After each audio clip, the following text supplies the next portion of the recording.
How does passion for the great outdoors shape Montreal's cuisine? On today's menu, hunting and gathering their way across the Canadian wild, Montreal chefs are redefining the idea of eating local. Beautiful wild chives. Transforming weeds into wild bounty in the Canadian countryside. That's why he'd come in with his bag of sea spinach and I was seduced. Resurrecting a centuries-old tradition of cider making. It's as delicious as any champagne. C'est meilleur que le champagne. Bringing the taste of the wilderness downtown. It's the place where you could kill the bunny, cook the bunny, and eat the bunny. Daring to go where no chef has gone before.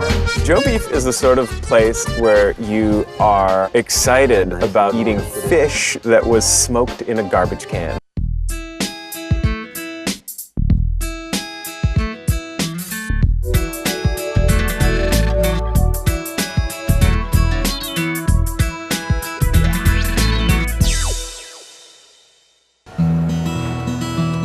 A city on the banks of the St. Lawrence River, Montreal is literally surrounded by the great outdoors. Tapping the expansive forests and untamed rivers that surround the city, Montreal's chefs are taking the idea of eating local to the extreme. Montreal right now is exciting to people because it's taking an idea of outdoor living and bringing it to the city. So it's not about an authentic replication of how we used to live in the past in the woods. It's more of a reinterpretation of an idea of the forest. So when you think of Canada, you really think of nature and you think of wide expanses. But Montreal is a city, and it's a city that brings all of that wonderful exterior onto your plate.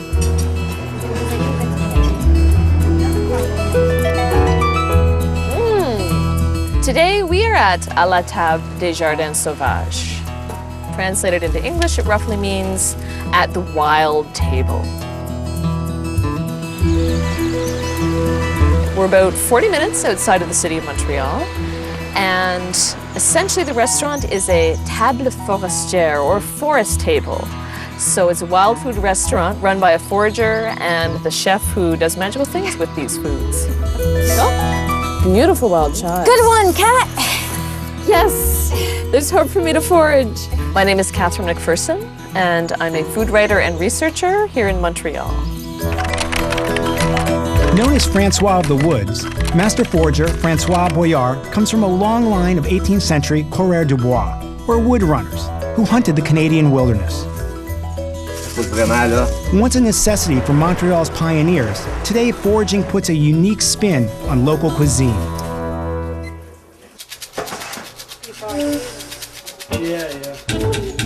À la table des jardins sauvages is essentially the work of two people. Francois Boyard, he's one of the province's top wild foods foragers. And his partner is Chef Nancy Hinton. She takes all of the wild edibilia that Francois collects. Oh, wow. It's a really deep flavor. Spinach, but the most spinachy spinach you may have ever tasted. This wild stuff is a big part of my life and who I have become as a chef, mainly because of Francois. Francois really taught you all you know about foraging. Did you have some knowledge of wild foods? I was a city girl, but I was a chef. No, Francois introduced me to this world of wild edibles in your backyard, definitely. When I was a chef at Lola Bush, he'd come in with his bags of sea spinach and all these exotic ingredients. I was seduced. Oh, wow. C'est quoi ça? Here we found wild ginger, and the only way to identify it is by its leaves, these heart-shaped leaves. Yeah, the flavor of the wild ginger is much better. It's better in the autumn. Oh, wow. Really gingery, but very floral as well. Super floral, extremely aromatic. Possibilities are endless with wild ginger. I've just made it into a jelly, a granite. I have my wild ginger mustard, which is condiment I use here all the time. This is to go with the oysters and the celery root and the sea asparagus. Okay. So I should try some of the mustard on the, oh yes. Just the brightness of the mustard with that beautiful, rich, oystery taste in the really crispy crust. That's really good stuff. Now we're looking for oyster mushrooms. Gotta look high up. Oh, wow. There they are. Then you got the art of slicing it just so, and then you've got to catch them before they hit the ground. Oh! Ah! Oh! It's meaty yet delicate. Tiny bit nutty? Yeah. But this is one of the mushrooms that I like just sauteed up simply or fried. So this is gonna be the hot component to our salad tonight. Ils veulent réglementer les champignons. François was telling us there's about 500 varieties of mushrooms that grow here in Quebec, and he knows a few hundred of those varieties. Je ramassais les champignons, puis quand j'étais pas sûr, je faisais goûter à ma belle-mère.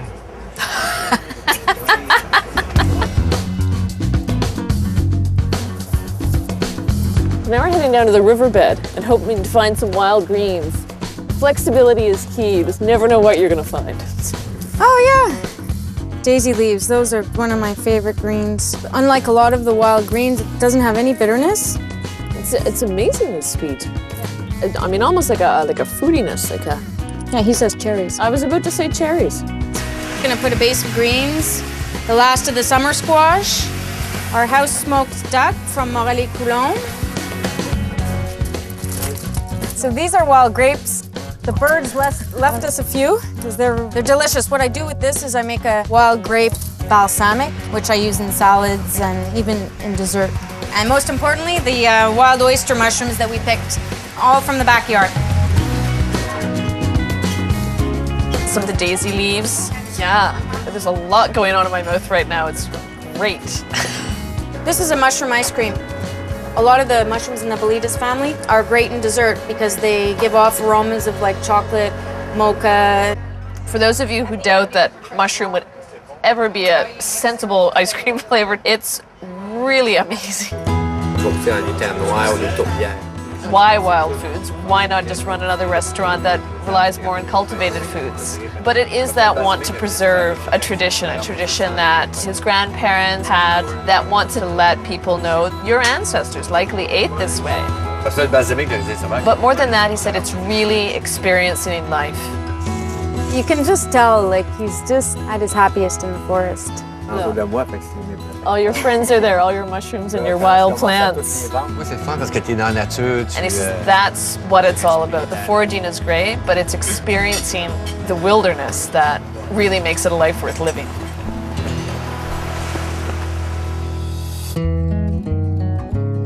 Montrealers are very inspired by the old world and by France's culinary techniques, but we're not yoked to their innovations. You can invent something that would make you a laughingstock in France. Over here is greeted with absolute enthusiasm. We're going to be meeting Michel Jourdouin, who is a fourth-generation apple farmer, today making incredibly sophisticated ciders using the méthode champenoise. Salut.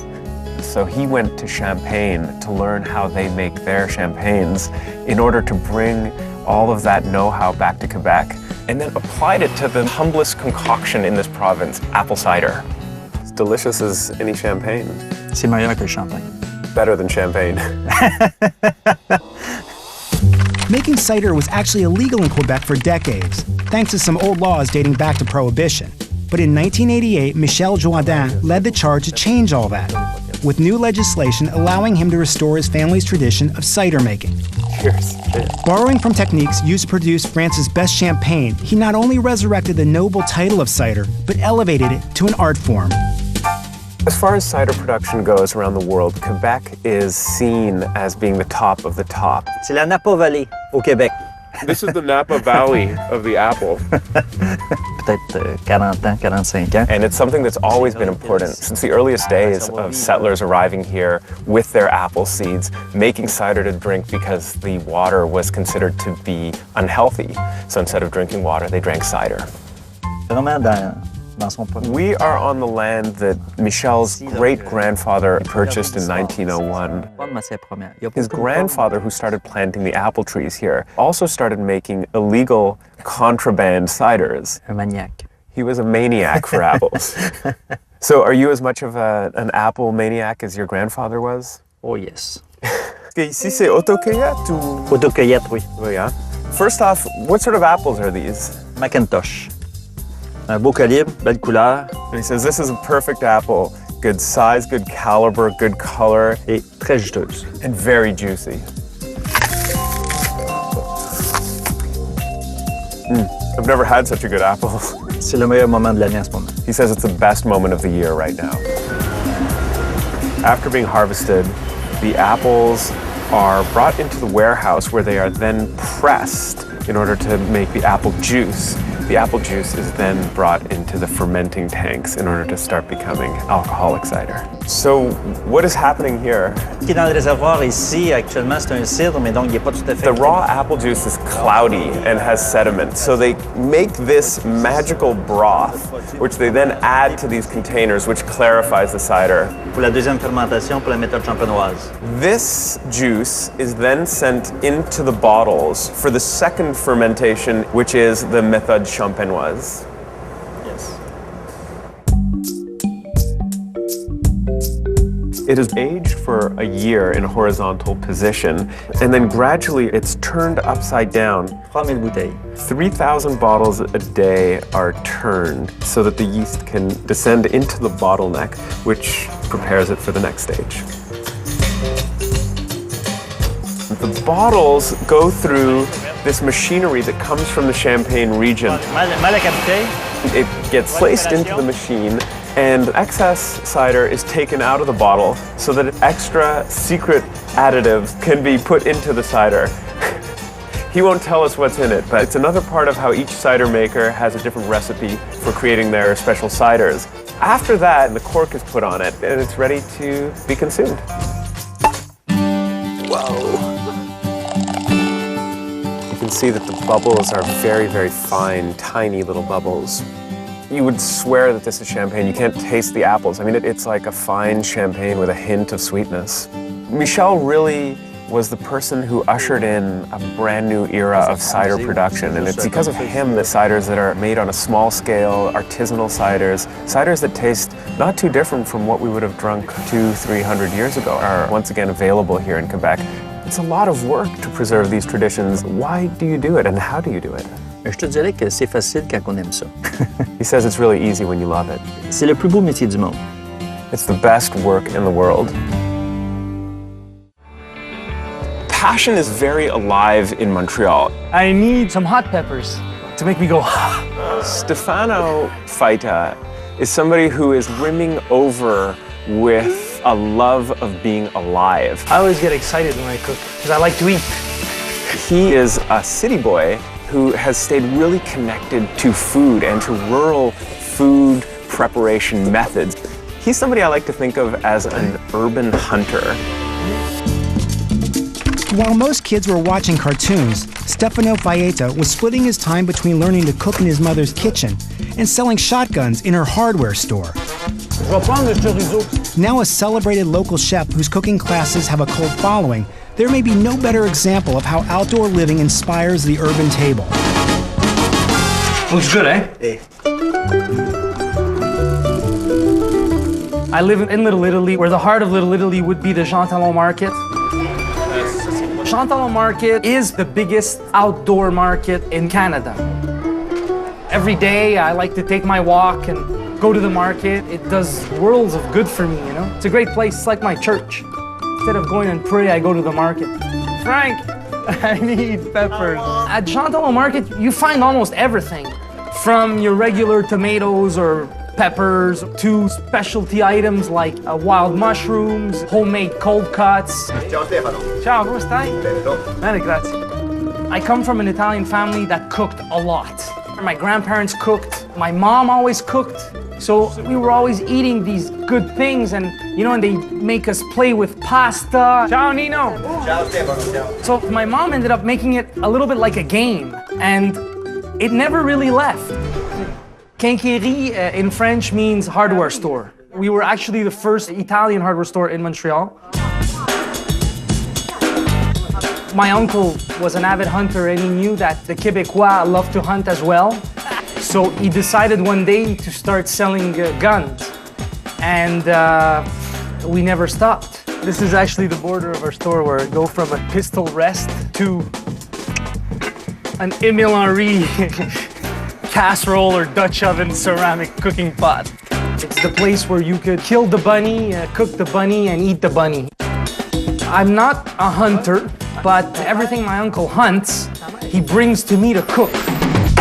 Today we're making chicken cacciatore, which translates into hunter's chicken.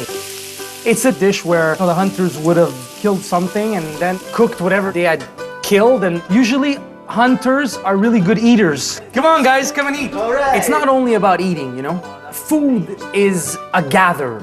It gathers people together. Bon appétit, Cameron. I hope you guys enjoy it. Montreal is a great culinary city. You go to a Japanese restaurant and it's a Japanese person making you the food. You go to a Portuguese restaurant and it's a Portuguese guy that's behind the grill. Personally, I try to stay with my Italian roots, those flavors that I don't want to forget, because they're traditions, and they're traditions that you'd want to be able to share with your children. Cheers, guys.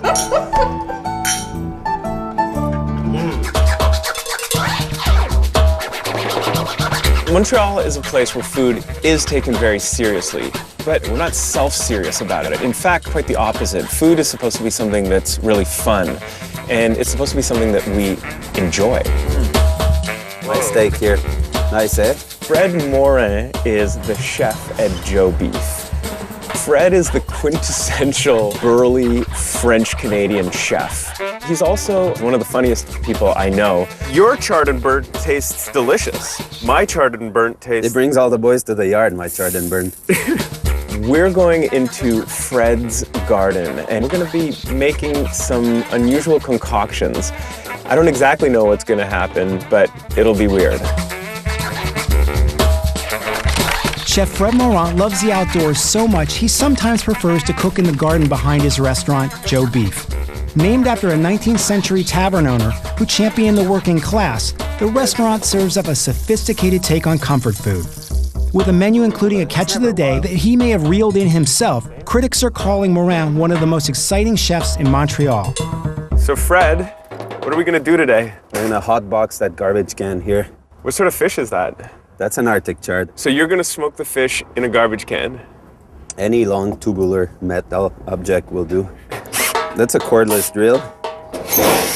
I'm just gonna make a few holes in there. In order to put hooks properly, you need a good hooker. So Adam, sign me up. Exactly what we do here is we cook the food that we'd like to eat. We serve it in the restaurant that we'd like to go to, you know, and if you don't like it, well, you don't have to come.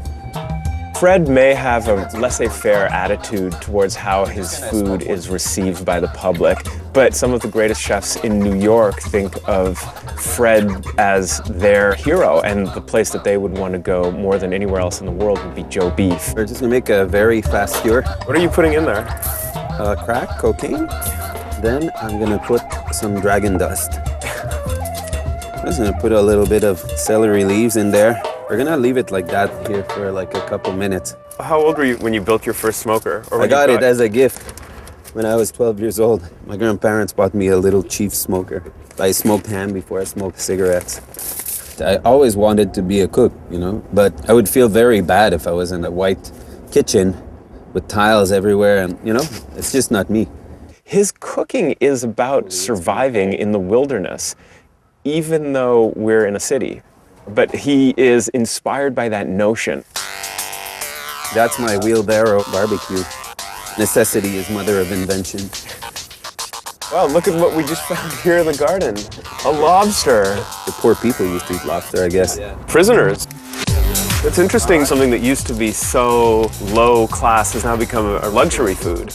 And what's interesting about Joe Beef and Fred is that he's finding new ways to combine high and low.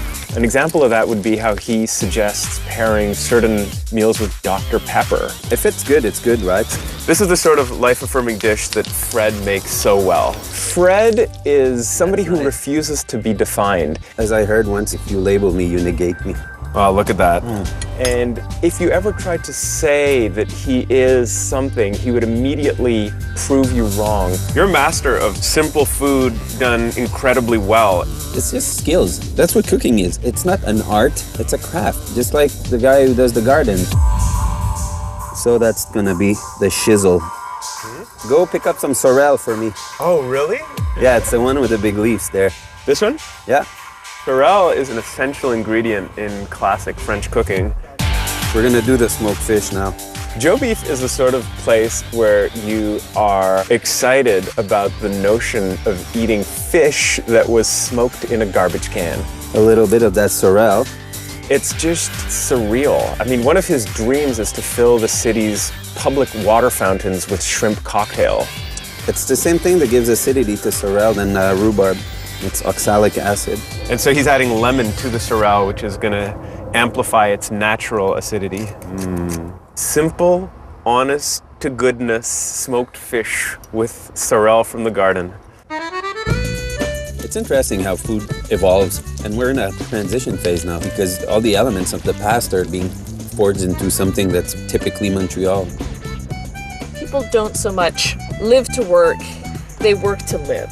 And a lot of that living involves eating. Montrealers are defined by their love of life. Montrealers have joie de vivre. They love to eat, they love to celebrate, and they love to feast. To eat is to celebrate life, and that's something that's very dear to Montrealers' hearts, and it's something that we do better than almost anywhere else on earth.